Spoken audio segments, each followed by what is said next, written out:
আসসালামু আলাইকুম। স্পোর্টস টকে আপনাদের সবাইকে শুভেচ্ছা। আজকে আমরা কথা বলবো বাংলাদেশ এবং জিম্বাবুয়ে টেস্ট সিরিজ নিয়ে। আগামীকাল সিলেটে অনুষ্ঠিত হবে বাংলাদেশ জিম্বাবুয়ে সিরিজের প্রথম টেস্ট ম্যাচ এবং এই মাসের 28 তারিখে দ্বিতীয় ম্যাচ অনুষ্ঠিত হবে। আমাদের স্টুডিওতে আজকে কথা বলার জন্য উপস্থিত হয়েছেন ধারাবাহিকভাবে বিশিষ্ট ঠান্ডা প্রকৌশলী সাদিদ এবং প্রকৌশলী এনামুল। আপনাদের দুজনকেই স্বাগত। প্রথমে আমি সাদিদ আপনার কাছে যাব। বাংলাদেশের অ্যাশেজ হিসাবে আমরা বলে থাকি, তো বাংলাদেশ জিম্বাবুয়ে, বাংলাদেশ অনেকদিন ধরে টেস্ট ম্যাচে জয়হীন অবস্থায় দিন কাটাচ্ছে। তো আপনি কিভাবে দেখছেন এই সিরিজটিকে? বাংলাদেশ কি জয়ের দ্বারাই ফিরতে পারবে?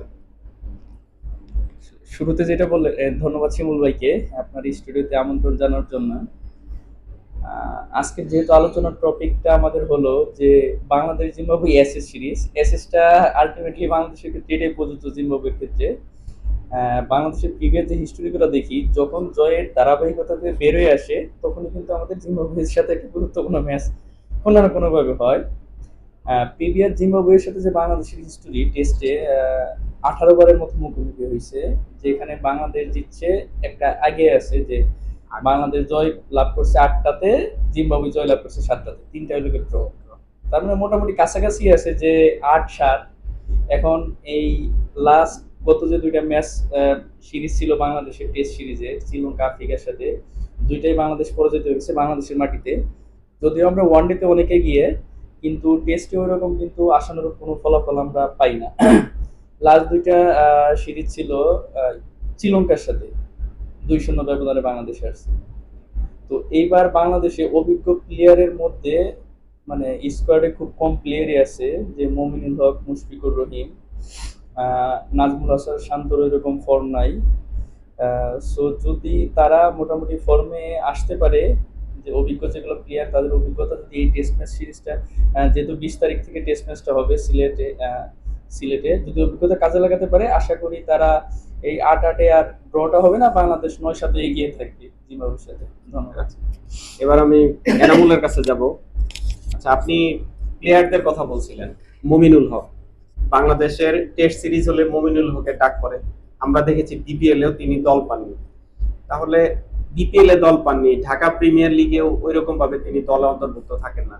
তাহলে একজন প্লেয়ার টেস্টে কিভাবে ধারাবাহিকভাবে পারফর্ম করবে? এই বিষয়টাকে আপনি কিভাবে দেখছেন? ধন্যবাদ শিমুল, আবার আমাকে কথা বলার সুযোগ করে দেওয়ার জন্য। মমিনুল হককে আমরা টেস্টের জন্য বলা হয় টেস্ট স্পেশালিস্ট, কিন্তু মমিনুল হক টেস্টে কিন্তু অনেকদিন ভালো পারফর্ম করতেছে না।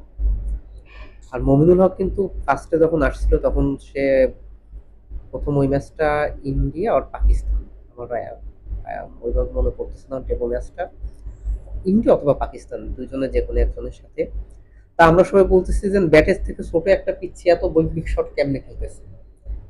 তখন আমি ভার্সিটির ফার্স্ট ইয়ারে পড়ি। তখন ওইখানে পুলিশদের সাথে আমাদের তখন তো হলে সিট ছিল না, আমাদের হচ্ছে এক্সটেনশনে আমরা থাকতাম। এক্সটেনশনে কোনো খেলা দেখার সুযোগ ছিল না।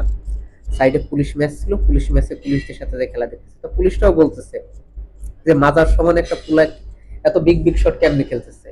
মমিনুল হকের ডেবু হয়েছিল 2012 সালে ওয়েস্ট ইন্ডিজের সাথে দ্বিতীয় ওয়ানডেতে, খুলনাতে অনুষ্ঠিত হয়েছিল ওই ম্যাচটি। ওই ম্যাচে বিজয় 100 রান করেছিল, মমিনুল হক সম্ভবত 29 রান করেছিল, 22 বলে 29 রান। হ্যাঁ হ্যাঁ, এর মাধ্যমে তার অভিষেক হয়েছিল।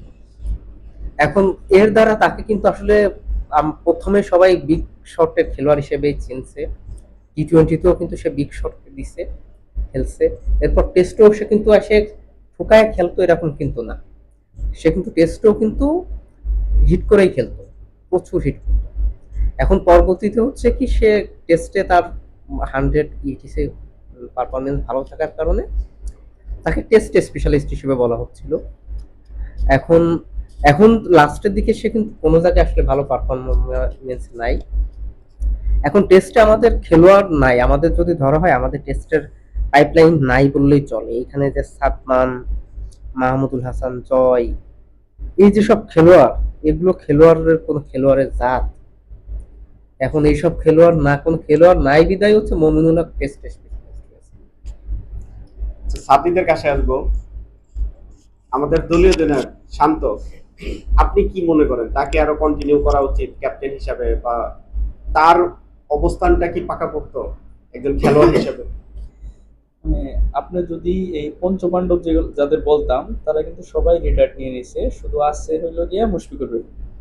এখন যদি আপনি ইয়াং যেগুলো প্লেয়ার আছে এদের হাতে যদি নেতৃত্ব না তুলে দেন, তাহলে কিন্তু আপনার নেতৃত্ব তারা ওইভাবে মানে কন্টিনিউ পারফর্ম করতে পারবে না। সো তাদের ওইভাবে দায়িত্বটা দিতে হবে, তাদের সুযোগও দিতে হবে। আমাদের যে ধরেন মাহমুদুল্লাহ ছিল, মুশফিক ছিল, মানে প্রিভিয়াস যতগুলা ভালো ভালো প্লেয়ার ছিল সবাই কিন্তু অনেক সুযোগ পেয়েছে, এমন না যে কন্টিনিউয়াস প্রতি ম্যাচে তারা ফর্ম করে গেছে। মানে অনেক আগে যখন আমরা ছোট ছিলাম খেলাধুলা দেখলাম কন্টিনিউয়াস জিম্বাবুয়ে আয়ারল্যান্ড ছাড়া বাংলাদেশ কারোর সাথে এভাবে জিততো না, কন্টিনিউয়াস হারে যেত। তারা সুযোগ পাইতে পাইতে দলটা কিন্তু এই পর্যায়ে নিয়ে আসছে। এখন আমরা ওয়ান ডে টোয়েন্টিতে ভালো একটা জায়গায় পৌঁছাইছি, কিন্তু টেস্টের দিকে বাংলাদেশ ওরকম নজর নেই। ইন্ডিয়ার দিকে যদি নজর দেয়, বছরে ওদের মিনিমাম 15 থেকে 20টা সিরিজ থাকে টেস্টের, এতগুলো ম্যাচ খেলে।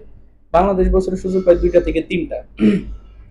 তারপরে ডোমেস্টিক লিগগুলোর যদি কথা বলেন, তাহলে এইগুলোর ক্ষেত্রে মানে করাপশনটা ঢুকে গেছে, খেলাটা ওই রকম তাদের কাছ থেকে আমরা পাই না, যে অ্যাকচুয়াল যে আউটপুট। সো সেক্ষেত্রে আপনি নাজমুল শান্তকে আমরা আরো সুযোগ দিতে পারি, যেহেতু ওয়ানডেতে মোটামুটি ভালো পারফর্ম করতেছে। যদি আর কিছুদিন দেখা যায়, যদিও তোর মানে যে স্ট্র্যাটেজি যেভাবে খেলে ওটা যদি ফিরে আসতে পারে, তাহলে মনে হয় যে বাংলাদেশে কিছু একটাও দিতে পারবে। জিম্বাবুয়ে রিসেন্টলি আয়ারল্যান্ড এবং আফগানিস্তানের সাথে সিরিজ খেলেছে, টেস্ট সিরিজ। যদিও তারা পরাজিত হয়েছে, কিন্তু এই সিরিজগুলোতে জিম্বাবুয়ের ব্যাটসম্যানরা যথেষ্ট ভালো করেছে। শন উইলিয়ামস, ক্রেগ আরভিন, দলীয় দিনের।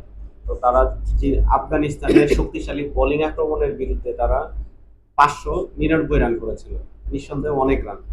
তো আপনি কি মনে করছেন তারা বাংলাদেশের যে বোলিং লাইন আপ, এই বোলিং লাইন আপ দিয়ে জিম্বাবুয়ের যে ব্যাটসম্যান এখন ফর্মে আছে, সবচেয়ে বড় কথা তারা ফর্মে আছে, তো এই ফর্মে থাকা অবস্থায় তাদেরকে আউট করার যে প্রবণতা বা আউট করতে বা অল আউট করার ক্ষমতা কি বাংলাদেশ বোলারদের আছে? বাংলাদেশের বোলিং লাইন আপ নিঃসন্দেহে খুবই ভালো, বরাবরই ভালো। কিন্তু বর্তমানে জিম্বাবুয়ের ব্যাটিং লাইন আপ যেটা, এটা অনেকটা খুবই শক্তিশালী ব্যাটিং লাইন আপ। এখানে যেমন বেন কার্নার্স, সে খুবই ভালো ব্যাটসম্যান, সে ইচ্ছা করলে ইংল্যান্ড টিমেও খেলতে পারে। তার ভাই দুইজন স্যাম কার্ন, আর এই যে দুইটা ভাই অলরেডি ইংল্যান্ড টিমে খেলে। এখন এই বেন কার্ন, তারপর এদিকে হচ্ছে খুবই ভালো ব্যাটসম্যান শেন উইলিয়ামস আর ইরভিন। এই যে তিনটা ব্যাটসম্যান খুবই ভালো ব্যাটসম্যান এবং তিনজনই ফর্মে আছে, টেস্টের জন্য খুবই ঠান্ডা মাথার ব্যাটসম্যান। এখন তিনজনের ভিতর একজন যদি ক্লিক করে যায়, তাহলে তো অবশ্যই নিঃসন্দেহে 300+ টার্গেট রান হবে। আর বাংলাদেশের যে ব্যাটিং, এটা হচ্ছে জিম্বাবুয়ে না, মোটামুটি একটু ভালো। অন্যান্য দেশে যদি একটা ক্লাবের বোলিং হয়, তাও 300 রান টেস্টে করতে পারবে এই ব্যাটিং লাইন আপ। সো বাংলাদেশের যে ব্যাটিং লাইন আপ যে, আর এটা বর্তমান যে খাপ ছাড়া খেলা, এতে মনে হচ্ছে না বাংলাদেশ ভালো কিছু আউটকাম আসবে। নিঃসন্দেহে বাংলাদেশের জন্য তাহলে চ্যালেঞ্জিং একটা সিরিজ অপেক্ষা করছে। তবু আমরা আশা করি বাংলাদেশ দল জয়লাভ করবে, জয়লাভ করে জয়ের দ্বারা ফিরে আসবে। বাংলাদেশ দলের জন্য শুভকামনা রইল। আজকে এই পর্যন্তই। আপনাদের দুজনকে অসংখ্য ধন্যবাদ আমাদের স্টুডিওতে সময় দেওয়ার জন্য।